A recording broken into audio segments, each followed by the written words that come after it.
कुमार जी के लिए किसी को खड़ा होने की ज़रूरत नहीं है कि नीतीश कुमार जी की जो कद है, काठी है, उनकी जो सोच है, जो उनको काम करने का तरीका है, उसके लिए किसी के बचाव में खड़े होने की ज़रूरत नहीं। बयान पर कोई टिप्पणी नहीं देते हैं, जिनकी कोई अपनी सोच नहीं है, जिनकी अपनी कोई समझ नहीं है।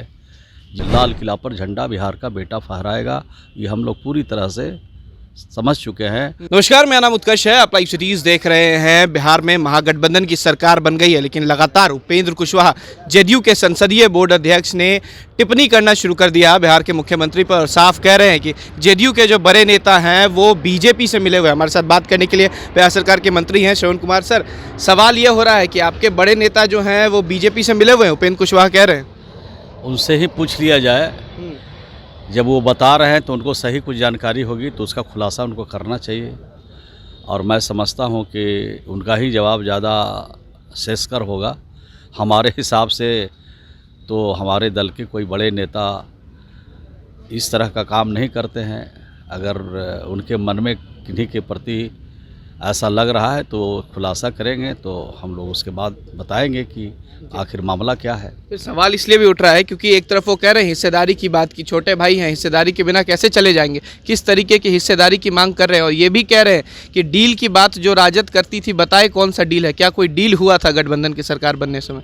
नहीं, उनको सब तरह की जानकारी है। जब पार्लियामेंट्री बोर्ड के मेंबर हैं, इतने बड़े नेता हैं, इतने सजग प्रहरी हैं, राज्य की जनता को तरह तरह की बात प्रेस और मीडिया के माध्यम से कह रहे हैं, तो उनको तो विशेष जानकारी होगी।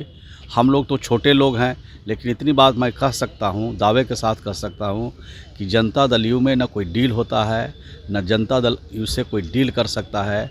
नीतीश कुमार जी का जो सबल नेतृत्व है, उसमें जिन लोग की इच्छा रहती है वो रहते हैं, जिनकी इच्छा नहीं रहती वो चले जाते हैं। उपेंद्र कुशवाहा तो कह रहे हैं कि नीतीश कुमार के खिलाफ जब कोई बोलता है तो उपेंद्र कुशवाहा सामने खड़े होते हैं, उपेंद्र कुशवाहा के अलावा कोई नेता खड़ा नहीं होता है। और आज उपेंद्र कुशवाहा को ही दरकिनार कर रहे हैं नीतीश कुमार। नीतीश कुमार जी के लिए किसी को खड़ा होने की ज़रूरत नहीं है। नीतीश कुमार जी ऐसे स्तंभ है जिनके लिए किसी को खड़ा होने की ज़रूरत नहीं। पूरी देश, पूरी दुनिया जानती है कि नीतीश कुमार जी की जो कद है, काठी है, उनकी जो सोच है, जो उनको काम करने का तरीका है, जो उनके अंदर लगन और लोगों के साथ जो कमिटमेंट है, उसके लिए किसी के बचाव में खड़े होने की ज़रूरत नहीं है। सुशील मोदी साहब कह रहे हैं कि बिहार में लालू यादव के आने के बाद ज़रूर खेला होने वाला है। 23 में एक सत्ता परिवर्तन होगा। हमेशा मुख्यमंत्री रह जाते हैं, उप मुख्यमंत्री बदलते हैं, लेकिन इस बार मुख्यमंत्री ही बदल जाएंगे। सुशील मोदी जी बड़े नेता हैं, उनके बारे में कोई टिप्पणी करना हमारे लिए ठीक नहीं होगा। लेकिन इतनी बात मैं ज़रूर कहना चाहता हूँ कि मीडिया में वो बने रहना चाहते हैं, और मीडिया में बने रहने के स्थिति में अगर उनको कुछ भारतीय जनता पार्टी दिल्ली के स्तर पर उनको अगर कुछ सम्मानजनक पद अगर कोई दिया जाता है, देगी भारतीय जनता पार्टी, तो वो आलोचना करते हैं।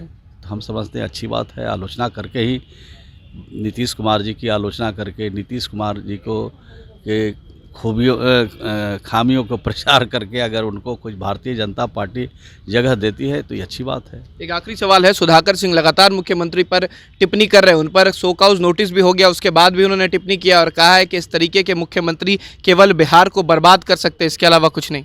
नहीं, हम ऐसे लोगों के बयान पर कोई टिप्पणी नहीं देते हैं, जिनकी कोई अपनी सोच नहीं है, जिनकी अपनी कोई समझ नहीं है, जिनको कुछ काम करने की सलाहियत नहीं है। ऐसे लोगों पर टिप्पणी करना क्या ज़रूरी है?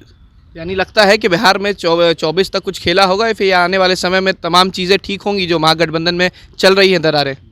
बिहार में 2024 में सिर्फ खेला नहीं होगा, पूरे देश में होगा, और पूरे देश से भाजपा का सफाया होगा, और महागठबंधन की सरकार दिल्ली में बनेगी। दिल्ली में सरकार बनेगी, नीतीश कुमार होंगे प्रधानमंत्री? निश्चित रूप से होंगे। लाल किला पर झंडा बिहार का बेटा फहराएगा, ये हम लोग पूरी तरह से समझ चुके हैं। और देश के अनेक हिस्सों में हमें जाने का मौका मिलता है।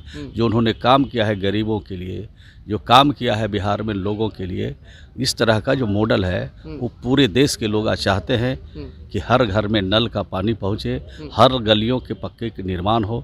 जो महात्मा गांधी ने सपना देखा था, डॉक्टर भीमराव अंबेडकर जो सोचते थे, उसको धरातल पर अगर नीतीश कुमार ने बिहार में उतारा है, तो देश की जनता चाहती है कि इसी तरह का मॉडल पूरे देश में लागू हो और 2024 में भाजपा का सफाया हो। चलिए, बहुत बहुत शुक्रिया। ये थे हमारे साथ बिहार सरकार के मंत्री, जिन्होंने साफ कहा है कि 2024 में भाजपा का सफाया होगा। हालांकि जिस तरीके से सुधाकर सिंह ने बयान दिया था, उसको लेकर भी साफ कह दिया कि हम ऐसे लोग के बयान की प्रतिक्रिया नहीं करते जिनकी खुद की कोई सोच नहीं है। फिलहाल खबर में सिर्फ इतना ही। आप हमारे साथ बने रहें। हमारे चैनल को सब्सक्राइब नहीं किया है तो जल्द से जल्द कर ले। बहुत बहुत धन्यवाद।